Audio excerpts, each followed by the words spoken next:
My name is Kelly. I married Tom when we were young and full of dreams. We were high school sweethearts, and I thought we would be happy forever.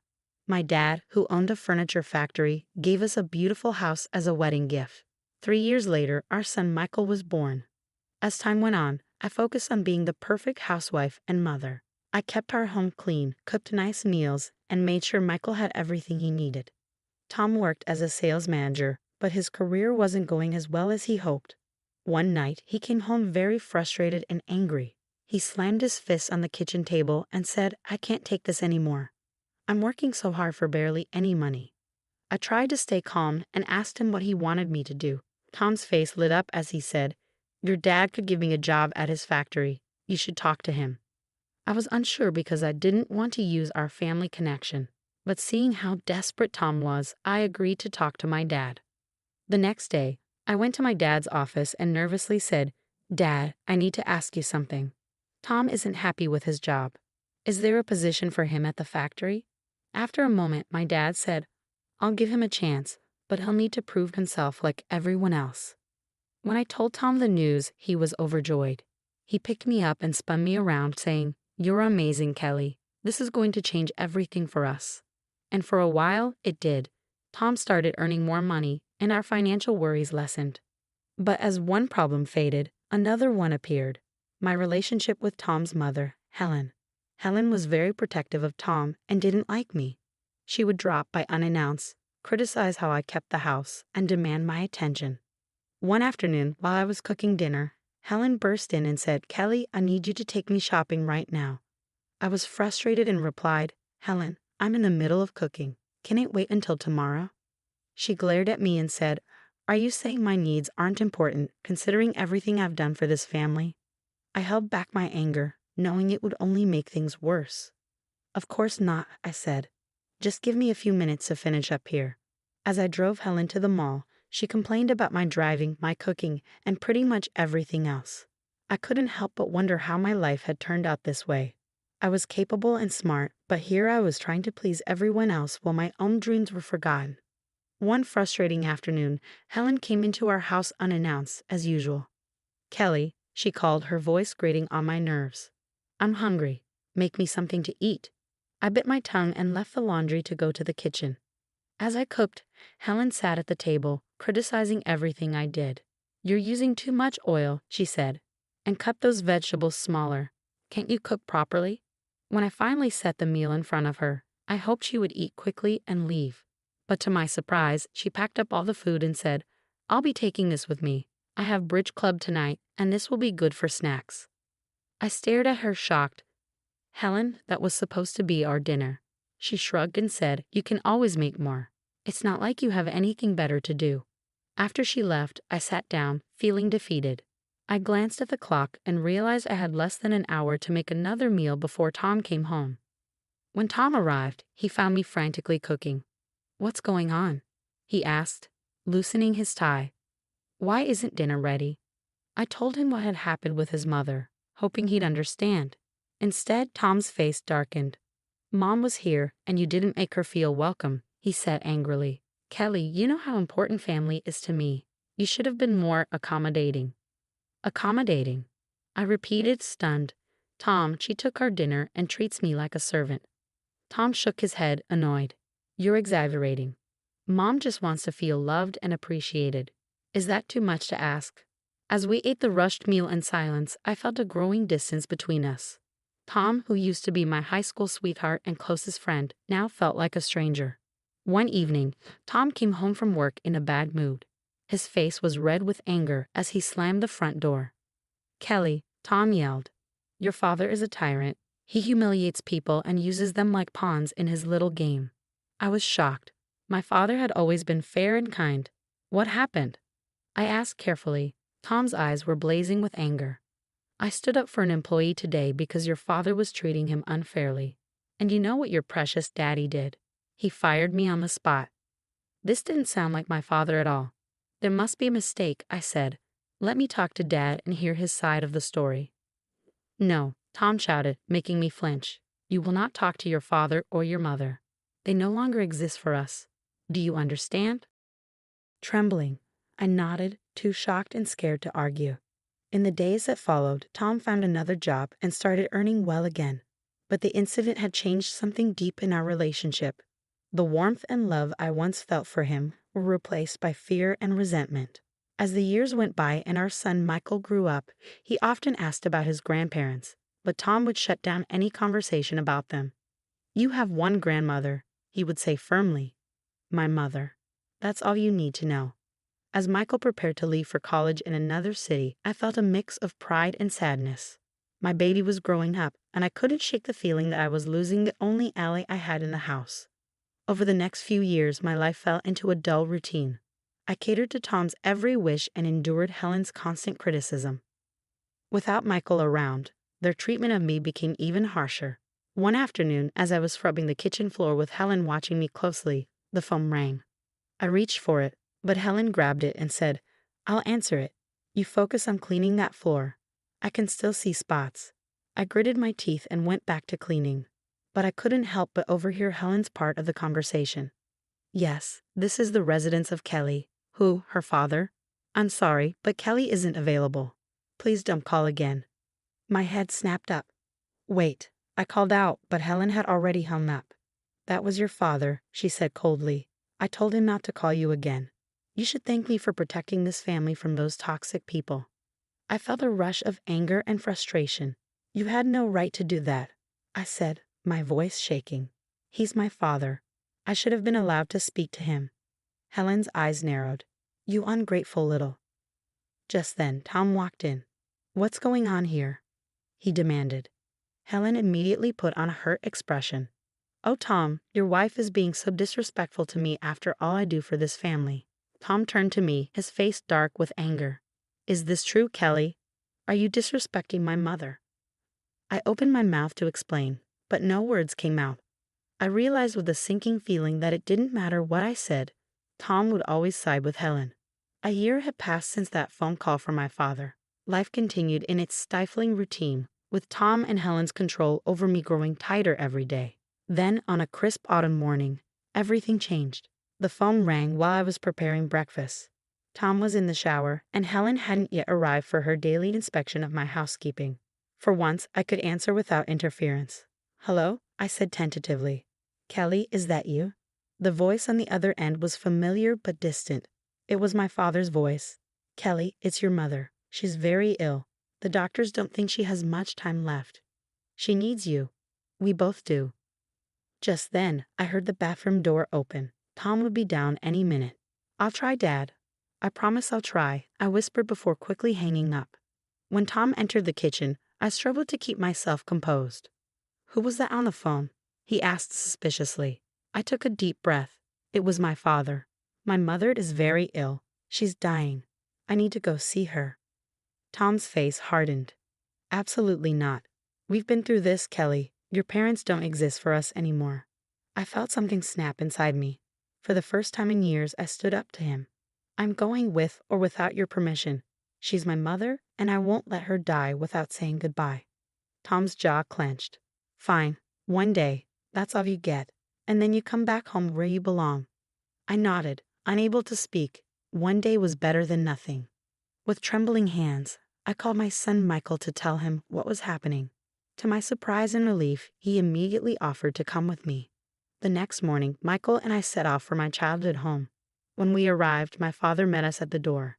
He looked older than I remembered, with deep lines etched into his face from grief.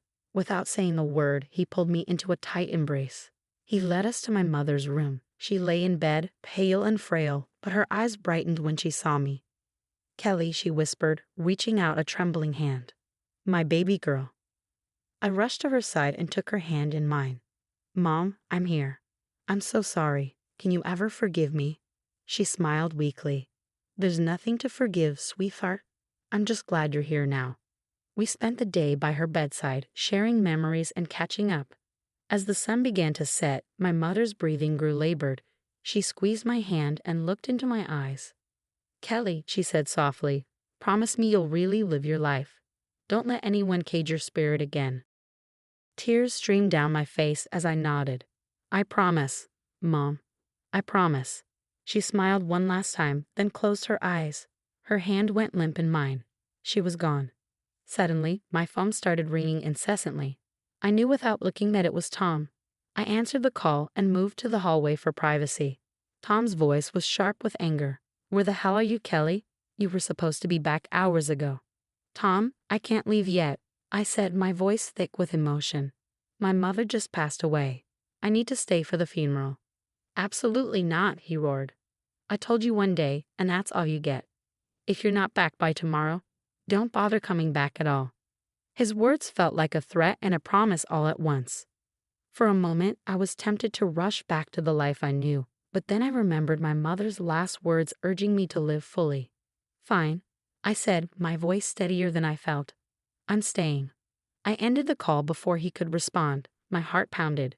For the first time in our marriage, I had defied Tom, and it was both terrifying and liberating. The next few days were a blur of grief and preparations. On the day of the funeral, as we stood around my mother's grave, my phone rang again. Tom's number flashed on the screen. Without thinking, I hit the speaker button to silence it quickly. Tom's voice burst forth, loud and angry. "Kelly, this is your last chance. If you don't come home right now, I swear I'll come and drag you back myself. You ungrateful filth. After everything I've done for you." Tom's voice screamed through the phone before I quickly ended the call, my face burning with shame and anger. The people around us looked shocked, and Michael's face was a mask of fury. My father looked more concerned than anything else. He pulled me aside as soon as the service ended. "Kelly," he said gently, "we need to talk."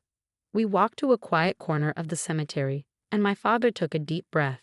"Sweetheart, there's something you need to know about Tom. Something I should have told you years ago." I listened in stunned silence as my father revealed the truth about why Tom had really left the company. It wasn't because he had stood up for an employee.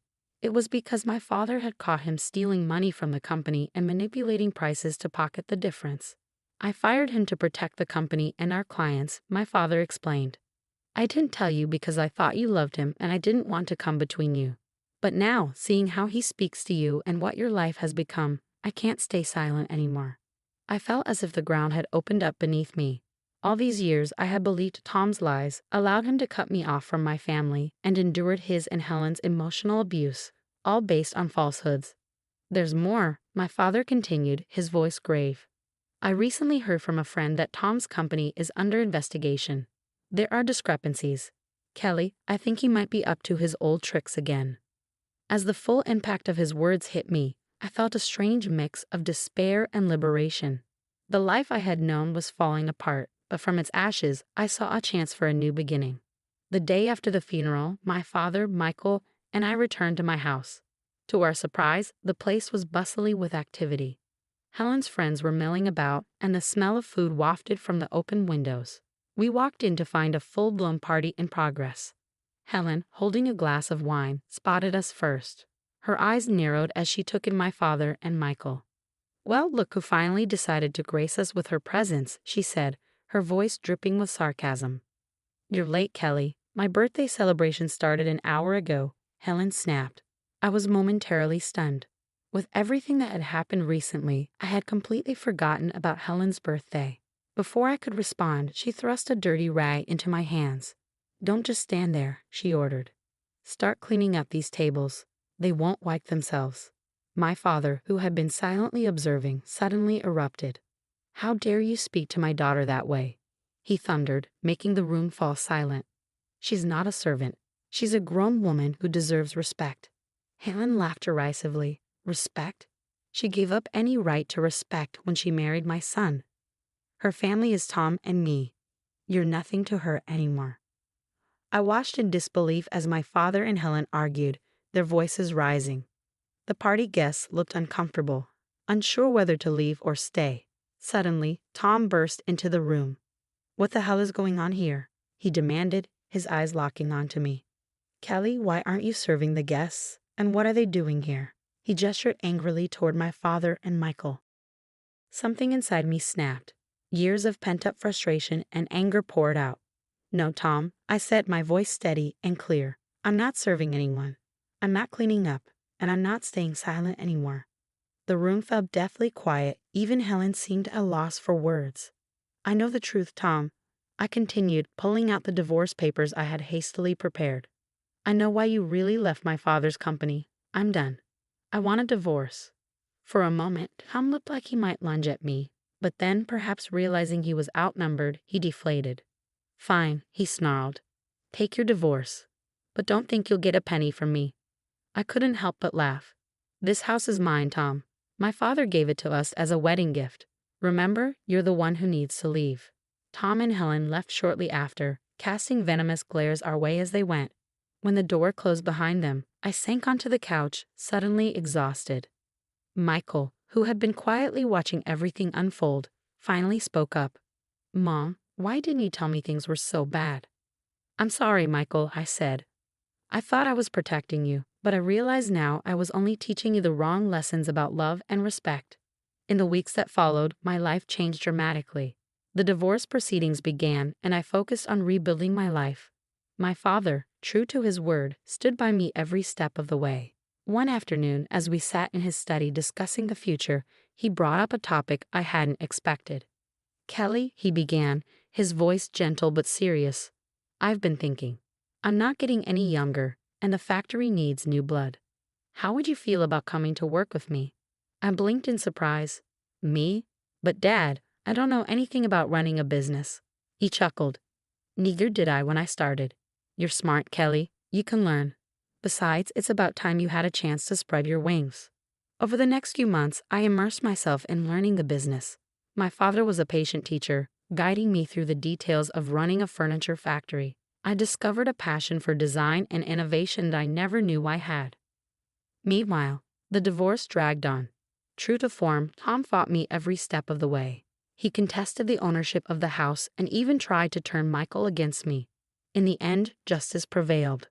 I was awarded the house and substantial financial compensation for the years of emotional abuse. Tom, facing charges for his fraudulent activities, found himself deep in debt and unable to hold senior positions. As for Helen, she faded into the background, her influence over my life finally broken. The last I heard, she had moved in with a distant relative. Her social circle diminished after the truth about Tom came out. 3 years passed in what felt like the blink of an eye. One Sunday morning, my father called me into his office. His face was solemn as he gestured for me to sit. "Kelly," he said, his voice heavy with emotion, "I'm not well. The doctors don't think I have much time left." The world seemed to spin around me. "Dad, no," I whispered, reaching for his hand. He squeezed my fingers gently. "It's okay, sweetheart," he said softly. "I've had a good life. Now I can go knowing that you're strong, that you're free, and that you'll be okay." Tears streamed down my face as he continued. "I'm leaving everything to you, Kelly. The business, the house, everything. You've more than proven yourself. I know you'll take good care of it all." In the weeks that followed, we spent as much time together as possible. My father's condition worsened rapidly, but his spirit remained strong. He passed away peacefully in his sleep, leaving behind a legacy that I was now responsible for. News of my father's passing and my inheritance spread quickly through our small town. I was still adjusting to my new reality when an unexpected visitor arrived at my doorstep. On a crisp autumn afternoon, I heard the doorbell ring. Opening the door, I was shocked to see Tom standing there, holding a bouquet of flowers and looking apologetic. "Kelly," he said, his voice softer than I had heard it in years, "I'm so sorry about your father. May I come in?" Reluctantly, I stepped aside to let him enter. We stood in the foyer, an awkward silence hanging between us. Finally, Tom spoke up. "I've been doing a lot of thinking, Kelly, about us, about our life together. I know I made terrible mistakes, but I've changed. My mother passed away last month. She was always the one who came between us. Now there's nothing stopping us from being happy together again." As I opened my mouth to respond, I heard a car pulling up in the driveway. A moment later, the front door opened, and a tall, distinguished-looking man walked in. "Kelly, darling, I'm home," he called out, then stopped short when he saw Tom. Tom looked between us, confusion and anger dawning on his face. "Who the hell is this?" Tom demanded. The man stepped forward, extending his hand to Tom. "I'm David, Kelly's husband." "And you are?" Tom ignored the outstretched hand, his face contorting with rage. "Husband? What the hell, Kelly? You were married? You traitor." David's expression hardened. He stepped between Tom and me, his voice low and dangerous. I suggest you leave now and never speak to my wife that way again, David said firmly. Tom lunged forward, but David was quicker. He grabbed Tom by the arm and guided him to the door. This is your only warning, David said calmly. Stay away from Kelly. If you ever come near her or insult her again, you'll regret it. With that, David shut the door, and Tom's angry face disappeared as the sound of screeching tires faded away. David turned to me, his face softening with concern. Are you okay, love? I nodded, stepping into his embrace. I'm fine. I'm just glad you're home. Looking up at him with a smile, I added, and I'm glad you waited for me after all these years. David chuckled and pressed a kiss to my forehead. I've loved you since high school, Kelly. I would have waited forever if I had to. As we stood there in each other's arms, I marveled at how life had come full circle. David and I had been high school sweethearts before Tom came into the picture. After my divorce, we had reconnected, and our old feelings had blossomed anew. We had married in a quiet ceremony 6 months ago, starting a new chapter in both our lives. Just then, my phone buzzed with a text. It was from Michael. Mom, great news. Jessica's pregnant. You're going to be a grandmother. In the months that followed, life settled into a beautiful rhythm. Michael and his wife Jessica moved back to our city, eager to be close to family as they prepared for their baby's arrival. They joined us at the factory, bringing fresh ideas and